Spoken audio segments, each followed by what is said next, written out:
તો વડોદરામાં દશામાની મૂર્તિના વિસર્જન બાદ ભક્તો નારાજ જોવા મળ્યા। હરણી તળાવમાં દશામાની વધુ પડતી મૂર્તિઓ આવી ગઈ। મોટા પ્રમાણમાં મૂર્તિઓ આવતા મૂર્તિઓ બહાર દેખાઈ રહી હતી। સ્ટેન્ડિંગ ચેરમેન અને મ્યુનિસિપલ કમિશનર તળાવ પર પહોંચ્યા હતા।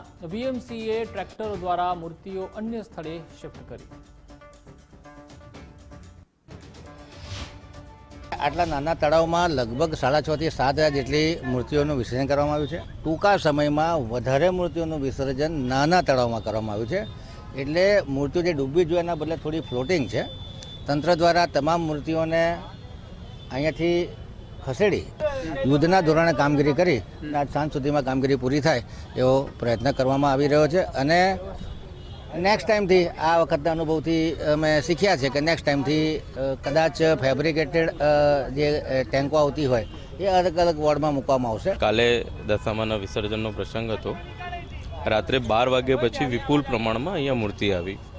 નેચરલ જે તળાવ છે એમાં મૂર્તિઓ અમે ઇમર્સ કરતા નથી, વિસર્જન કરતા નથી। એની માટે એક સેપરેટ કુંડ બનાવેલો છે।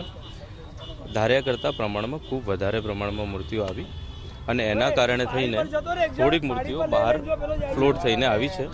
અમે એને ખૂબ જ આસ્થાભેર, લાગણીભેર અને કોઈની પણ રિલિજિયસ લાગણી દુભાય નહીં એ રીતે અમે એમને શિફ્ટ કરી અને જે અમારા અન્ય આર્ટિફિશિયલ પોન્ડ્સ છે એમાં અમે એને વિસર્જન કરાવી દઈશું।